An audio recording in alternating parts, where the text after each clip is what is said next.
Hi, I'm Josh, Research Director at Indeed, and despite what the title says today, I will not be talking about bloated tool stacks or how we have too many tools at our fingertips. Rather, I'm going to be talking about our relationship with tools and the consequences our relationships have. In fact, I want to talk about a growing concern that I have within our research community, particularly that we're becoming too complacent and to a certain extent, too dependent on tools, resulting in a loss of our effectiveness, creativity, and impact. Frankly, I think we have a toxic relationship with tools, and I want us to reevaluate that relationship. Today, you'll hear that metaphor around relationships throughout everything that I discussed today. In fact, you'll hear about all the amazing things that come with using tools, particularly like going through a honeymoon phase of a relationship, the warning signs of a budding toxic relationship, and how we can reevaluate our relationship with tools, like going to couples therapy. Just like dating today, researchers have more options than ever before. The availability of tools has been growing year over year over year. Last year, user interviews identified at least 230 tools that researchers have access to. And they come in all shapes and sizes. Tools that support our end-to-end research process, from participant recruitment and management to data analytics, collecting qualitative, quantitative product analytics data, as well as synthesis, analysis, insights sharing, and knowledge management. And just like at the beginning of any relationship, where there are so many positives, particularly in that honeymoon phase, tools have so many benefits. Reducing time to insights is the #1 benefit, whether that means recruiting faster, collecting data more quickly, analyzing faster, or even sharing insights easier. Even reducing the friction that others have to finding past insights. This is the main value proposition of tools. Tools also help us reduce operational costs, whether that means consolidating tools, moving from white glove services to automation, leveraging economies of scale, or just costs associated with resource time and productivity. They also help reduce silos, both collaboration and knowledge silos. We're able to bring our stakeholders and our partners in earlier and throughout the entire process, giving them access to insights from the atomic level all the way to curated reports. And they also free us up to focus on more important tasks and parallelize our work and make our work just that much easier. But I want to zoom in on the benefit related to cognitive load, because this is where we are inherently susceptible to moving into a toxic relationship. Just like you have to check in on your relationships to make sure that certain latent issues don't snowball or derail the relationship, we want to check in here to make sure that these benefits don't turn toxic. More importantly, it's because this is the one area that researchers have control. And so you must be wondering, how does reducing cognitive load lead to a toxic relationship? Well, tools help reduce cognitive load because they allow us to do something called cognitive offloading.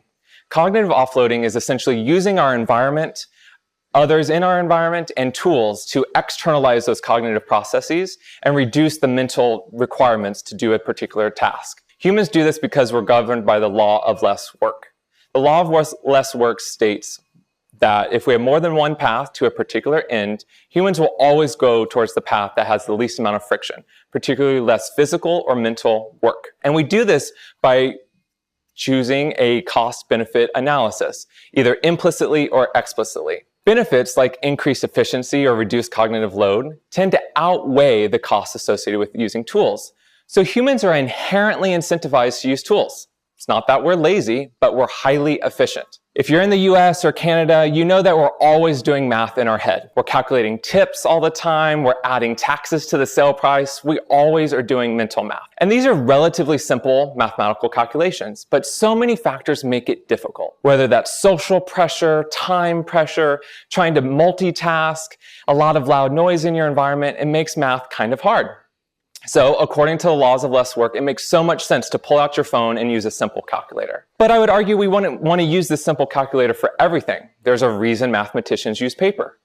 And that's the point. Cognitive offloading is always appropriate, but the way that we do it might not always be appropriate. And I would argue that when you want to be able to see your work, you're going to use a different tool instead of a simple calculator.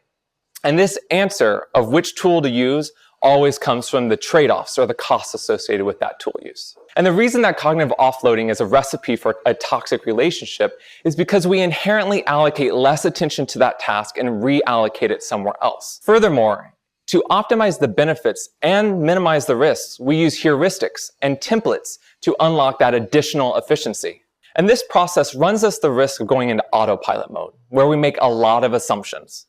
The tools that we're working with, we think that they're working the way that we expect them to. We also think that the past context or the ways we've used them in the past are applicable now in the way that we're using it. And this is a recipe that I want us to look out for, because this is where the relationship can turn toxic. So while the calculator was a great example, I'm sure you're like, just get to some research examples already. So let's talk about those. So I want to talk about 2 examples of many that I've witnessed from researchers in the field. A researcher wanted to do a diary study, which was the totally appropriate method for the research questions at hand. And they used an industry standard diary study platform. You know, the one where there's a panel of participants, automatic screening, data collection with videos and ratings, has all the bells and whistles. In fact, that tool is so wonderful because it maps the value propositions and the process of a diary study so well. But because it does it so well, the researcher is already primed with a really rigid default mental model of how to do a diary study in a particular way. In other words, the templatization and the reduced friction afforded by this tool allowed the researcher to go into autopilot mode with no inherent incentive to think critically about their methodological approach. And ultimately, they didn't learn much from that study at all.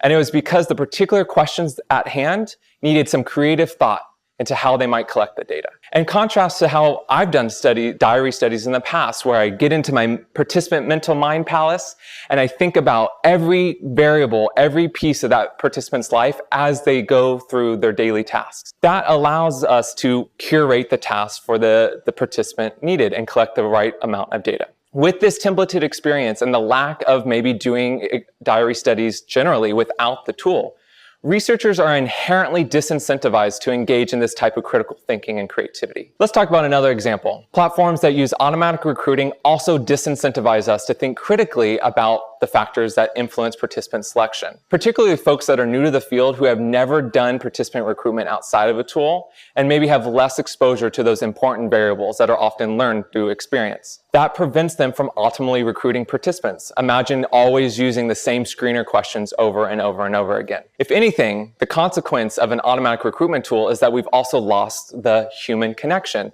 that we build throughout the recruitment process that allow us to get deeper, richer insights from our participants. So let's be clear. This is not an indictment on a diary study platform or recruitment tools, or any other tool for that matter. It's not the tool's fault. It's our relationship with tools. And maybe not all researchers fall prey to this, but it's so easy to. We are inherently conditioned to.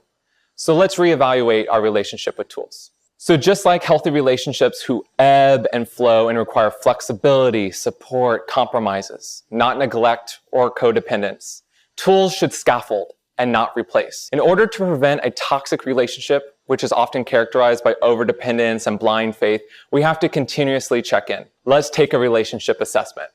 As you use these tools or evaluate whether you should adopt new tools, you should ask yourself at least these 5 questions.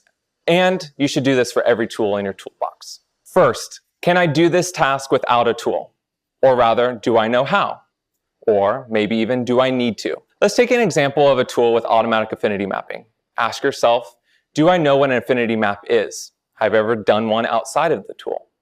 Do I know how the tool creates that affinity map? Have I contemplated all the dimensions of the data that go into the affinity map? And should I even be doing affinity map in the first place? Just because a tool can doesn't mean I should. And so if you aren't sure about the answers to these questions, or you might have answered no, you should probably reevaluate your relationship and use of that particular tool. And similarly, ask yourself, how can I double check the tool's work? I might know how a tool works or how to even do it myself, but do I know if it's doing it the right way? Like I mentioned, affinity mapping tools, there are multiple dimensions that might go into mapping it. Do I know how to double check what those dimensions are? Have you baked in any internal validity checks or measures? For example, have you sampled a small portion of your data? Or have you asked someone else to look at it? And if you can't double check or don't have time, maybe that's okay. Maybe you shouldn't use it, maybe you should. But it also comes down to that cost-benefit analysis that I mentioned. What are the costs associated with the tool? And of course, I don't mean monetary costs. With every cost-benefit analysis, there are costs or trade-offs associated. Think about costs as risks. Just like relationships often have compromises where one partner or the other gives up something to maintain that healthy relationship, we have to identify those trade-offs with the tool. But those compromises often happen after explicit negotiation. And that's what I want you to do here. Be explicit. Be explicit about the trade-offs that you're going to make. And often doing this in a study plan or study brief is the best place to do that. For example, recruitment at Indeed, we have two options. We can use our own database of users or use third-party platform tool. With our own database, we can connect the product usage analytics with their qualitative data, making for richer conversations and triangulation. In our study plans, we often outline those trade-offs. We don't just blindly use heuristics to decide which path to take. Explicitly documenting or acknowledging trade-offs prevents you from making assumptions and falling into that autopilot mode. For instance, if an affinity map is only driven by the explicit tags that you provide it, what are the risks associated with that? Are you sure your tagging taxonomy is robust and dynamic enough? And if the costs are too high, are you even sure the benefits are outweighing the costs? You should reevaluate your use of that tool. What habits have I created? Just as relationships grow, evolve, and create habits, those can be very positive for the relationship, or they can make the relationship feel really stuck. And the same is true here. What habits have I created, and are they conducive to a healthy research relationship? For example, have I evaluated if the tool should be used in all the same contexts? Have I shifted? Have I lost sight of the critical decisions that I should be making? Have I gone into autopilot mode? If your habits make risky assumptions, you need to reevaluate your relationship with that tool. And in any relationship, you cannot lose sight of yourself. What is my value? As researchers, we want to influence our stakeholders to build functional, desirable products and experiences. We are not just survey builders, data analyzers, screener writers, participant schedulers, stakeholder trainers, or even tool users. If you find your value as principally as a tool user and not a researcher, or a person who thinks critically about the body of knowledge on how to influence strategy and decisions, then you need to reevaluate your relationship with tools. Because sometimes it's not just that our dependence on tools hurts the validity of our data, but also our reputation. And this matters because our reputation is on the line. Reputation as a researcher yourself and for our entire discipline. I'm not saying tools are bad or that we shouldn't use them. Absolutely, we should be using tools. And there are many great tool vendors associated with this conference even. But you are responsible for when you use them, both the benefits and the trade-offs associated with them. You cannot blindly use tools. And if you let others see you as a tool user, you have failed as being a researcher. In closing, there's no one size that fits all for this type of problem. So you need to ask yourself in particular, is your relationship with tools toxic? Thank you.